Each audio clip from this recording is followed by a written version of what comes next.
પંઢરપુરમાં એક બ્રાહ્મણ હતા, પતિ પત્ની હતા. બ્રાહ્મણનું નામ હતું ત્રિલોચન.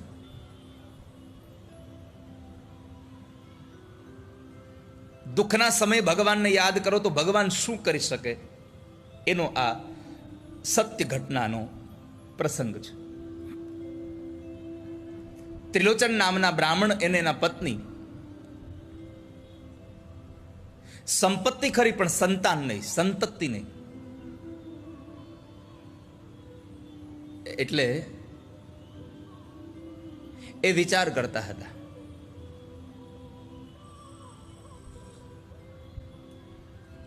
બંને જણા બેઠા બેઠા વિચાર કરે છે કે આપણે બંને જણા શું કરીશું, આ સંપત્તિ આપણી પાસે આટલી છે, શું કરીએ આને, આપણે સંતાન તો છે નહીં. એટલે બંને જણાએ નક્કી કર્યું કે આપણે એક કામ કરીએ, આપણી આ સંપત્તિ આપણે અહીંયા પંઢરપુરમાં જેટલા ભક્તો જેટલા સંતો આવે ને એ સંતોને આપણે ભોજન કરાવીએ ને એમાં આપણી સંપત્તિનો સદવ્યય કરીએ. કઈ વાંધો નહીં. બંને જણા જાતે રસોઈ બનાવે, જેટલા સંતો ભગવાનના દર્શને આવે બધાને જમાડે, એની પતરાવાળી પણ પોતે ઉપાડે, બધા બંને જણા કામ કરે ને પછી પોતે પ્રસાદ લે. આમ કરતા કરતા કરતા કરતા વર્ષો વીતી ગયા. એ વર્ષોના વાણા વીત્યા પછી જ્યારે વૃદ્ધાવસ્થા પ્રાપ્ત થઈ, એ વૃદ્ધાવસ્થાના સમયે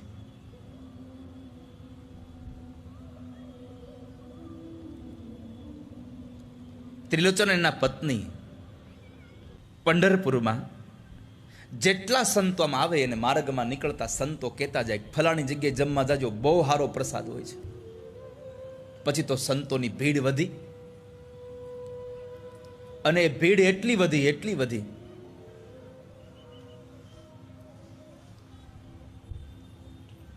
આ બંને વૃદ્ધાવસ્થાએ પહોંચ્યા પછી વિચાર કરે છે કે હવે શું કરીશું, આપણા ઘરે કોઈ સંતો આવશે ને જમ્યા વગર ના જશે, આપણે ભોજન નથી બનાવી શકતા, કરશું શું?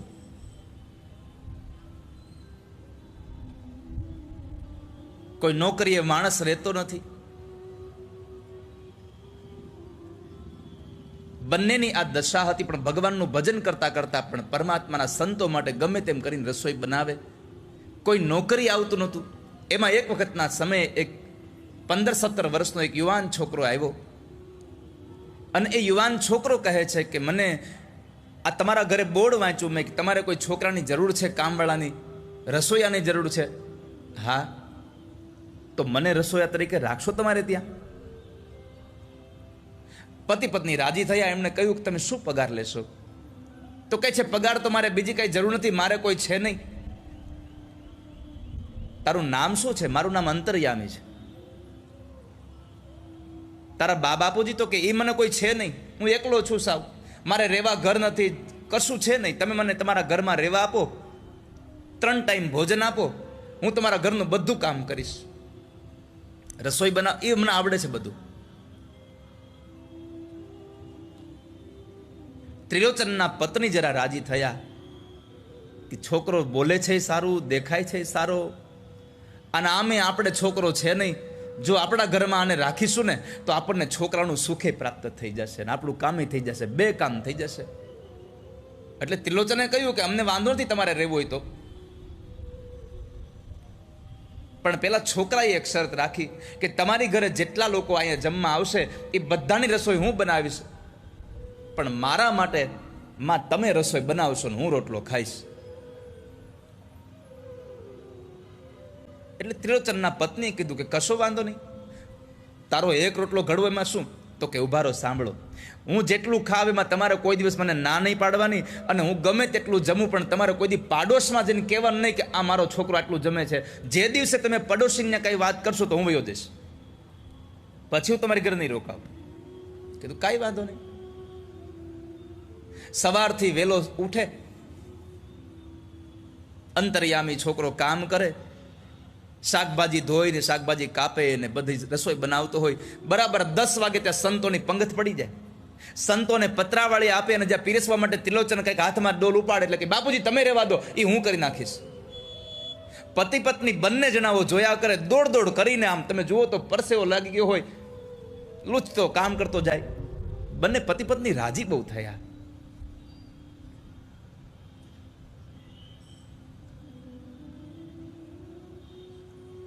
એવા સમયે સાંજ પડી એટલે તરત જ અંતર્યામી કીધું કે માં, હવે બધાએ જમી લીધું, મને રોટલો બનાવી દો. માને થયું છોકરાએ બહુ આખો દી કામ કર્યું છે, બાજરાનો રોટલો ક્યાં આપવાને, લાવ સરસ મજાની ગરમ પૂરી બનાવી દો. તે માએ વળી દૂધ પાક અને પૂરી બનાવીને આપ્યા, અને એક પછી એક પૂરી તો આ તો માંડ્યો ખાવા. માએ થોડોક લોટ બાંધ્યો તો એ પૂરો થઈ ગયો, માએ બીજો લોટ બાંધ્યો એ પૂરો થઈ ગયો.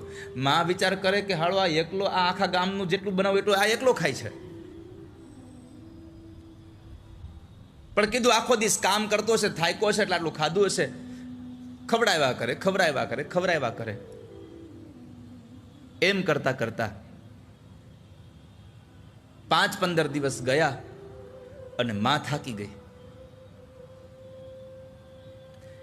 એકવાર પડોશમાં બેસવા ગયા, અને પડોશમાં બેસવા જાય એટલે તમે બધા સમજો છો, પડોશવાળા આપણી ઘરે આવે અથવા તો જે આવ્યા છે એ આપણા વિશે કંઈક એક બે એવી વાત ન કરે તેને મજા ન આવે.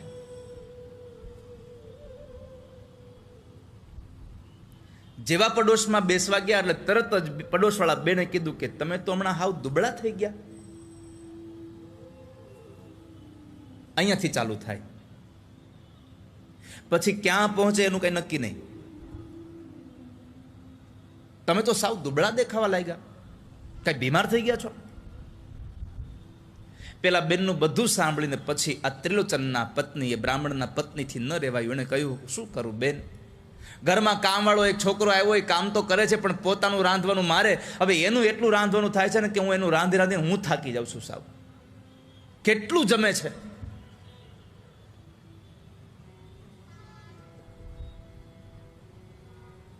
ત્રણ વખત તો મારે લોટ બાંધવો પડે છે. ત્રિલોચનના પત્નીની આંખમાં આંસુ આવી ગયા. અને આમે જરા કે પણ આવી કંઈક વાત કરો એટલે હોય કે ન હોય એ આમ તમે જુઓ ને તો ગમે આખી દુનિયામાં દુષ્કાળ પડે, આખી દુનિયામાં દુષ્કાળ પડે, વરસાદ ન હોય તો પાણી ન હોય ક્યાંય, બેનોને કપાળમાં કૂવો હોય. સહજતામાં એની આંખોમાંથી અશ્રુની ધારા વહે. નાની એવી વાતમાં. અરે અમુક અમુક તો પિક્ચર જોવા ગયા ન્યા હોતે રોવે.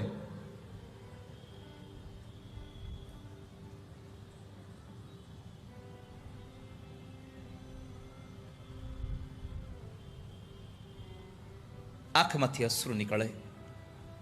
ઘરે આવ્યા, સાંજનો સમય તો સૂઈ ગયા. સવારે ઉઠ્યા અને બરાબર સવારમાં, વહેલી સવારમાં ઘરમાં કોઈ કામનો કંઈ અવાજ ન સંભળાયો. પતિ પત્ની બે ઉઠે છે, જુએ છે કે આજ હજી અંતર્યામી ઉઠ્યો નથી લાગતો. એટલે ત્રિલોચન નામના બ્રાહ્મણ એ બાળકને ઉઠાડવા માટે જાય, પણ જે જગ્યાએ બાળક સૂતો હતો એ જગ્યાએ કોઈ હતું જ નહીં. છોકરાને ખબર પડી કે પેલી માએ મારી બાજુમાં વાત કરી મારી ખાવાની. છોકરો નીકળી ગયો. આ બંને જણા બહુ એને શોધે છે. બેટા અંતર્યામી ક્યાં ગયો? કામ કરવાનું બંધ થયું, એના કરતા મૂળ દુઃખ હતું કે દીકરો મળ્યો તો એ વયો ગયો. એટલે બંને જણા રડે છે. આજુબાજુમાં પડોશીઓને, ગામમાં બધાને પૂછ્યું અને ક્યાંય એ બાળક જોવા ન મળ્યો. પછી બંને જણા ભગવાન પંઢરપુરના મંદિરમાં ગયા, પંઢરીનાથ ભગવાન પાસે, અને પંઢરીનાથ ભગવાનને જઈને પ્રાર્થના કરી, પ્રભુ અમારા ઘરે એક દીકરો મળ્યો તો એ દીકરો પણ જતો રહ્યો, આપ કઈ કૃપા કરો ને, દીકરો ક્યાં ગયો? બંને જણા ભગવાન સામે રડતા હતા તો ભગવાનના મંદિરમાંથી અવાજ આવ્યો, બાબા. બાબા અવાજ સાંભળ્યો એટલે તરત જ ત્રિલોચનની આંખ ખુલી, ચારે બાજુ નજર કરે, ક્યાંય એને પેલો બાળક દેખાય નહીં, પણ બાબા શબ્દ એના કાનમાં ગુંજા કરે છે.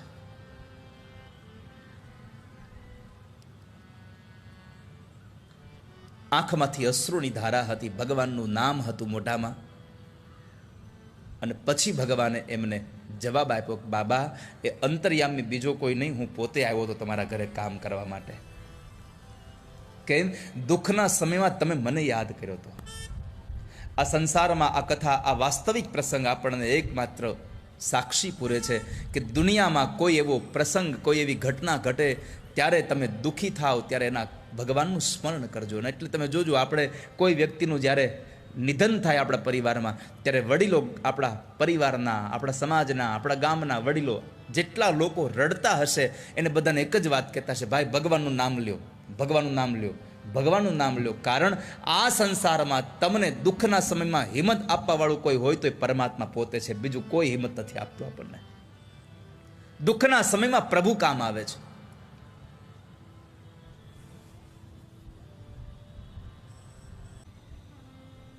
એક બાપ દીકરો એક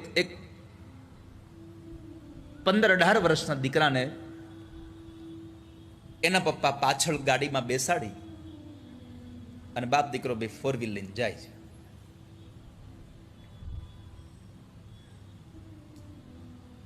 નાની કાર હતી. બાજુમાંથી એક આમ થોડી આના કરતા મોટી કાર, આ નાની કાર હતી એટલે સેફ ડ્રાઈવ કરીને ઊંચી તેવી સ્પીડે જતા હતા. પણ આનાથી થોડીક સારી કાર એટલે એકદમ સ્પીડથી આમ નીકળીને આગળ ગઈ. એટલે છોકરાએ પાછળ બેસીને કીધું, પપ્પા પેલી કાર આપણી આગળ થઈ ગઈ, તમે જરા લીવર માથે પગ મૂકો. એના પપ્પાએ થોડુંક નમ્રતા સાથે કીધું કે બેટા, આપણી કાર કરતા એના કારની સ્થિતિ સારી છે, એટલી સ્પીડથી નીકળી ગઈ છે, આપણે એને ન પહોંચી શકીએ. છોકરો મૌન થઈ ગયો. વળી એટલી થોડીક વાર આગળ ગયા તો બીજી એક કાર પૂર બાટ નીકળી.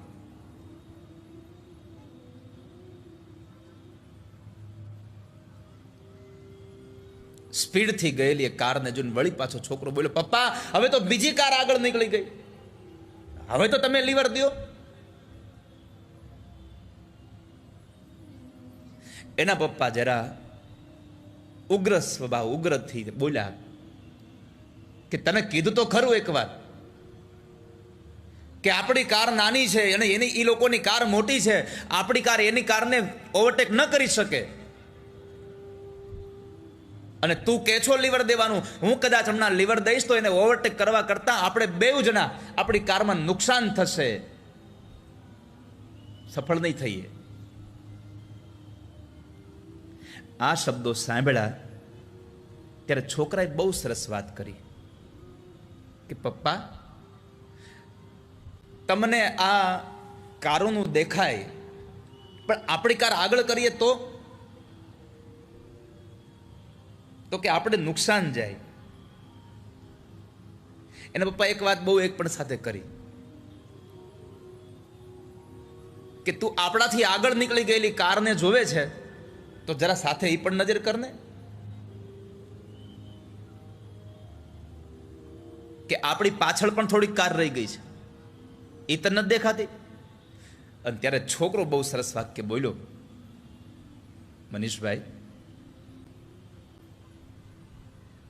કે મારે પણ પપ્પા એ જ કહેવું છે, આપણને નુકસાન થાય, આપણી પાછળ પણ ઘણી કારો રહી ગઈ છે, એ આપણને દેખાતી નથી, તો તમે વારે વારે મને બીજા જે આગળ છોકરા નીકળી જાય એની હારે તમે મને સરખામણી કરો છો, તો હું એની આગળ જવા માટે જો કોશિશ કરીશ તો મને નુકસાન થશે, એ તમને નહીં દેખાતું હોય?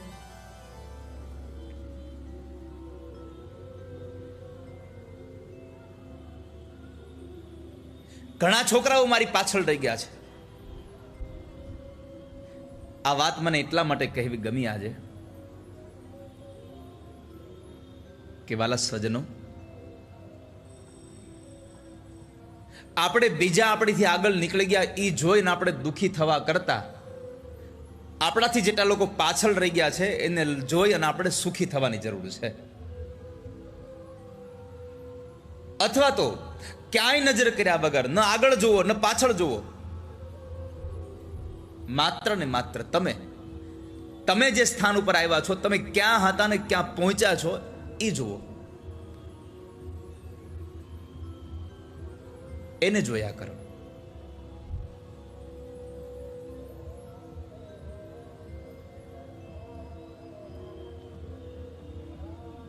અને સાધુ આવે એટલે શાંતિ મળે મળે ને મળે. કારણ તમે ગમે તેટલા દુઃખમાં હોવ, તમને ભગવાનની એક બે વાત કરે એટલે તમે દુઃખમાંથી બહાર આવો.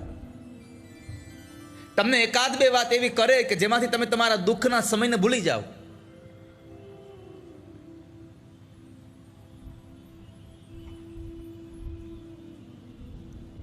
મહાપુરુષો કહે છે કે ઋષિ મુનિઓની વાણી એટલી પ્રબળ હોય છે કે બોલે ત્યાં જ. સંતની વ્યાખ્યામાં યાદ રાખજો વાલા સજ્જનો, કે જેણે ભગવા કપડાં પહેરી લીધા છે, જેણે ઘર મૂકી દીધું છે, એને જ સાધુ કહેવા એવી આવશ્યકતા નથી. સાધુ માટે કપડાં બદલવા કરતા માણસ સ્વભાવ બદલે. કપડાં બદલીને સાધુ થવું એના કરતા સ્વભાવ બદલીને સાધુ થવું એ વધારે સારું છે. અત્યારે કપડાં બદલીને પણ જો સ્વભાવ ન બદલે તો એ સાધુતા નથી.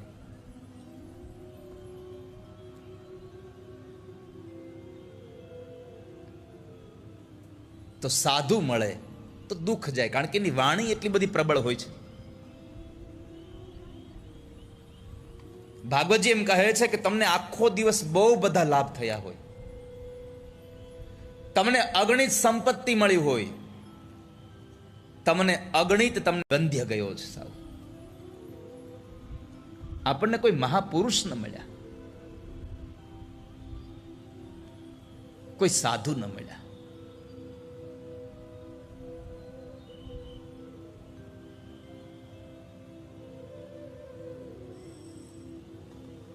બીજું, સાધુના દર્શન થાય.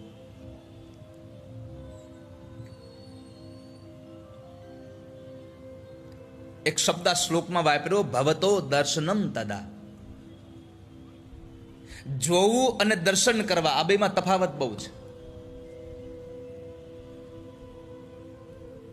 જેમ પવિત્ર અને સ્વચ્છતાની વાત કરી મેં, એવી જ રીતે જોવું અને દર્શન કરવા.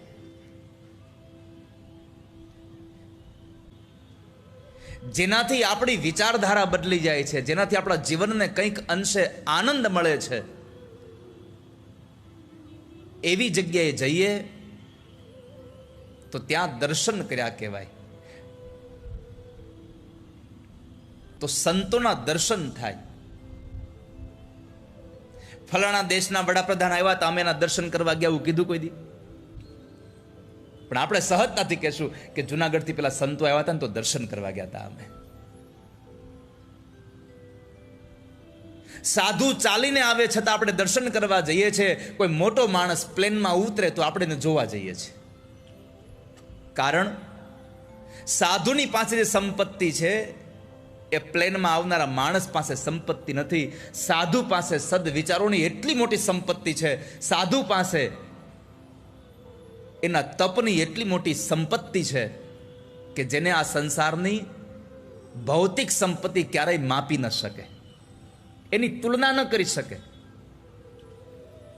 એની સરખામણી ન કરી શકે. માટે ભવતો દર્શનમ યથા. અમે તમારા દર્શન કર્યા અને અમારું ભાગ્ય એટલું પ્રબળ છે કે અમને લાગે છે કે આજે તમારા દર્શન થકી અમારા દુઃખ દૂર થશે. ત્યારે એવું ક્યારેય વાક્ય ન વાપરશો ફલાણા ભાઈ બહુ મોટા થયા. એ જ્યારે પણ મોટો થાય ત્યારે સમજવું એનો સમય મોટો થયો છે. આજે આ દુનિયામાં બધાને સમય મોટો કરે છે. આ સંસારમાં બધાને સમય પોતાનો નાનો બનાવે છે. સમય સારો હોય ત્યારે આપણે ઊંચા પહોંચી ગયા હોય, સમય ખરાબ આવે ત્યારે નીચા પહોંચીએ. વ્યક્તિ એકનો એક હોય. હું ઘણી વખત કથાઓમાં કહેતો હોઉં છું કે ગામના સરપંચ બન્યા પછી આમ ગામમાંથી નીકળો તો 5 જણા ઊભા થાય, અરે અરે આવો સરપંચ, આવો, બેહો બેહો. પણ 5 વર્ષની એ ટર્મ પૂરી થયા પછી એની જગ્યાએ બીજા સરપંચ આવે અને પછી એ ભાઈ પોતે આમ ગામમાં નીકળે, કેટલા ઊભા થાય? સાચું કહેજો. માણસ તો એનો છે, તો કેમ ઊભા ન થયા કોઈ? કેમ આદર સત્કાર ના આપ્યો કોઈ? કારણ એ આદર અને સત્કાર એના સમયનો હતો. આજ સમય પૂરો થઈ ગયો. સમય સમય બલવાન હૈ નહીં પુરુષ બલવાન, કાબે અર્જુન લૂંટ્યો વહી ધનુષ વહી બાણ. સમય એકનો એક છે, માણસ એકનો એક છે. સમય બદલાયો. અર્જુન એનો એ જ હતો, હાથમાં ગાંડી ને અક્ષોહિણી સેનાઓનો નાશ કરીને. માણસે દાદા ભીષ્મને, જેણે મૃત્યુને પોતાના વશ કર્યું છે, એવા દાદા ભીષ્મને જેણે બાણશૈયા આપી, એનો એ જ અર્જુન જંગલના સામાન્ય લૂંટારાઓને ન જીતી શક્યો. કેમ? સમય બદલાઈ ગયો. આ સંસારમાં યાદ રાખજો વાલા સ્વજનો, તમે જ્યારે કંઈક ઊંચાઈએ પહોંચો છો ત્યારે તમારો સમય ઊંચો છે. એટલા માટે મારી પ્રાર્થના છે કે તમારો સમય સારો હોય ને ત્યારે તમે સમયને સાચવી લેજો. જરૂર પડશે તો સમય તમને સાચવી લેશે ક્યારેક ભવિષ્યમાં. તમે સમય સાચવી લેજો. એ સમયમાં સારું કામ કરી લેજો. કાલ યોગે ન જર્જરો, કે જિંદગીમાં ગમે તેટલો સમય ખરાબ આવે, ચિંતા ન કરવી, કેવળ પરમાત્માનું ચિંતન કરવું, જે ખરાબ સમયમાંથી નીકળવા માટે બળ આપનારો ભગવાન છે આપણો. માણસ ખરાબ સમયમાં ભાંગી જાય છે.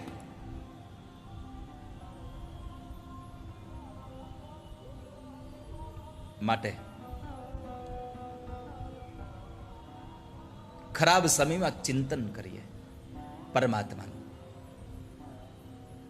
તમારી ચિંતા ક્યારેય તમારું કારણ દૂર નહીં કરી શકે, પણ પ્રભુનું ચિંતન કરશો.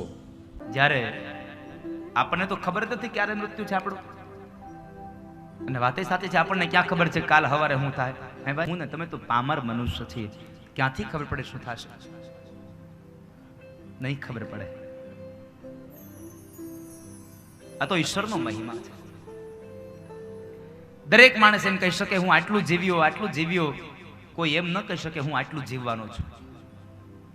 હું આટલું જીવ્યો એ વાત નક્કી છે. હું આટલું જીવીશ એ કોઈ ન કહી શકે.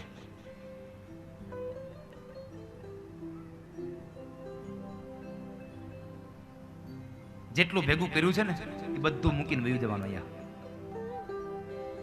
માટે કહ્યું છે કે આપ જ્યારે પણ ભેગું કરો ને ત્યારે એ ભેગું કરેલું વાપરતા પણ શીખજો. પાછા આવા ધર્મના કાર્ય આવે ને ત્યારે વાપરી લેજો, આમનું પડ્યું રહે. સિકંદર જ્યારે મૃત્યુ પામ્યો ને ત્યારે પેલા કહેતો ગયો હતો કે ભાઈ, જેટલું પણ હું જ્યારે પણ જીવો છું, પણ જ્યારે મૃત્યુ પામું ને ત્યારે મારા બે હાથને ખુલ્લા રાખજો, કારણ સમાજના લોકોને ખબર પડે કે હું જ્યારે આવ્યો હતો ત્યારે પણ ખુલ્લા હાથે આવ્યો હતો, અને આટલી બધી ખબર છે કાલ કેવું થશે. ખાલી હાથ જવું પડશે સાહેબ. તારા પરિવારના સભ્યો તને થોડા દી યાદ રાખશે, પછી ભૂલી જશે. કોઈ દિવસ આ દેહ ગમે તેટલો રૂપાળો રહ્યો ઘરમાં નહીં રાખે. ક્યાં સુધી સંબંધ છે? જ્યાં સુધી જીવ છે. એટલે તો ભોજલરામ બાપા કહે, જીવને તો શ્વાસ નહીં સગાઈ છે. જેવો આમાંથી જીવડો નીકળી જાય ને અને તરત જ આપણને બધા લોકો આપણા બાળી આવશે. જેને આપણે આપણા કહી છે ને એ જ બાળવા વાળા છે. કોઈ હારે બળનારા નથી આ દુનિયામાં. દુનિયામાં બાળવા વાળા જોયા છે, હારે બળનારા નથી જોયા કોઈ દિવસ. જેને આપણે આપણા કહીએ એ જ આપણને સ્મશાને આવીને બાળી જાય છે. કોઈ હારે બળતા નથી. જંગલના લાકડા ભેગા બેડ્યા. બાકી જેને આપણે આપણી માં, આપણો દીકરો, આપણી દીકરી, આપણો બાપ, આપણો ભાઈ જેને કહેતા હતા ને બધા બાળીને પાછા ઘેરે વહી આવ્યા, અને 5મે દિવસે એને મજાના લાડવા ખાધા. કોણ કોઈનું છાય સાહેબ? આપણે તો ના હક ના મરીએ સાહેબ. હકના બધા મરીએ છીએ આ દુનિયામાં. કોઈ કોઈનું નથી. નથી દીકરો બાપનો, નથી બાપ દીકરાનો, કોઈનું કોઈ નથી. જ્યાં સુધી આમાં શ્વાસ છે ને ત્યાં સુધી દીકરો કહે બાપ બાપ. જ્યાં સુધી તમે કમાવો છો ને ત્યાં સુધી પત્ની કહે પતિ પતિ. પણ જેવા ખાટલામાં પડશો ને એટલે બધા ભૂલી જાય. પાસે તમે સાહેબ ઈશ્વરે આ અવતાર આપ્યો છે. આ સ્વાર્થની દુનિયા છે બધી, અને સ્વાર્થ હોય ને તો બધાય મારું મારું કરે, અને સ્વાર્થ પતી જાય એટલે કોઈ આપણને બોલાવે પણ નહીં સાહેબ. દુનિયામાં કોણ બોલાવે? દુનિયામાં ગમે તેટલો સુંદર મજાનો દેહ હશે, આ રૂપાળો દેહ હશે, છતાં પણ ભૂલી જાય બધા. આ દુનિયામાં મુક્તિ 2 પ્રકારે મળે છે. મોક્ષ 2 પ્રકારે મળે છે. પહેલી મુક્તિ એક પ્રકાર છે ક્રમ મુક્તિ, અને એક પ્રકાર છે સદ્યો મુક્તિ. આ બેમાં તફાવત હું તો કહેવાય છે કે મારી ભાષામાં કહું તો મુસાફરી કરવાની છે. એક મુસાફરી પ્લેનમાં છે અને એક મુસાફરી ટ્રેનમાં છે. તમારે શેમાં કરવી એ નક્કી તમારે કરવાનું. પ્લેનમાં બેહવું હોય તો પૈસા વધારે જોઈએ, ટ્રેનમાં બેહવું હોય તો પૈસા ઓછા જોઈએ, સમય વધારે લાગે, એક પછી એક સ્ટેશન થતી જાય. એટલે મુક્તિ તમારે જોતી હોય, જો સદ્યો મુક્તિ જોતી હોય તો ભગવાનના નામનું નાણું વધારે ભેગું કરવું પડશે. અને ક્રમ મુક્તિ જોતી હોય કે માણસમાંથી નીકળીને પછી પશુમાં, પશુમાંથી નીકળીને પક્ષીમાં, પક્ષીમાંથી કીડા મકોડામાં, અને પછી મુક્તિ જોતી હોય તો તમારે ભગવાનનું નામનું ઓછું નાણું ભેગું કરવું પડશે. નક્કી તમારે કરવાનું કે મનુષ્ય અવતાર મેળવ્યો સિદ્ધિ મુક્તિ જોઈએ છે કે પછી જોઈએ છે.